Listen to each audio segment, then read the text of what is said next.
On November 5th, 1975, one of the most famous and well-documented UFO abduction cases occurred in Sitgreaves National Forest, Arizona. Travis Walton was working with 6 other men and a logging crew hired to clear areas of the forest.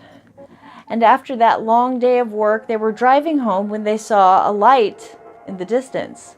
They thought perhaps the tree line was on fire, appearing to be a fire in the sky. This is the curious case of the Travis Walton abduction.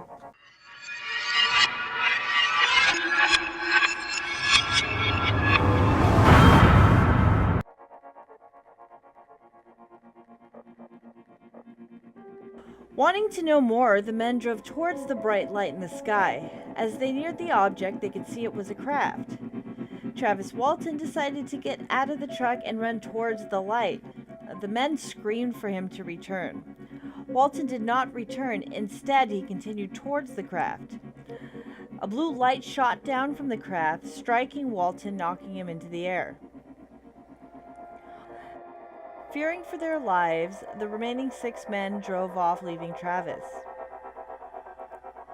The men later decided to return out of guilt for leaving and to see if they could retrieve Travis's body. He was nowhere to be found. A wide-scale search was launched to locate Travis. After police were not able to locate a body, the logging crew was brought in for questioning. The sheriff believed the men could have possibly murdered Travis. The sheriff arranged for a polygraph professional to test the men. 5 of the men passed, with one of the tests being inconclusive. Following the polygraph test, the sheriff announced that he accepted the UFO story, stating, quote, "There is no doubt they are telling the truth." After 5 days, Travis Walton awoke on the side of the road near Heber, Arizona. He made his way to a payphone and immediately called his brother-in-law. And he had believed only an hour to an hour and a half had passed. He chose to go under hypnotic regression to uncover the memories of his abduction. And this is what Travis recalled while he was under hypnosis.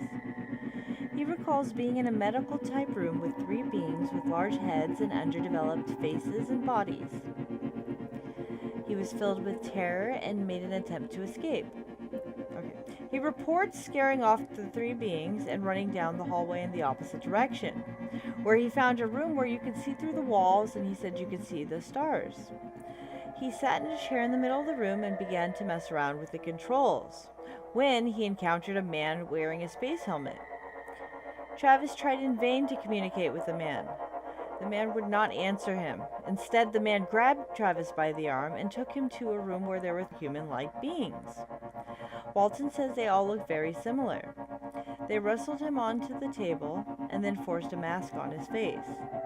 Travis then fell asleep, and the next memory he has is of waking up near the payphone.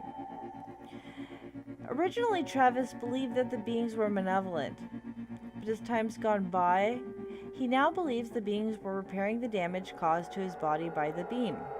There's also interesting physical evidence to this case. The trees in the area where the abduction took place have an accelerated growth pattern in the direction where the craft was. And this growth pattern has also been seen in Chernobyl. Travis has written a book detailing his experiences titled The Walton Experience.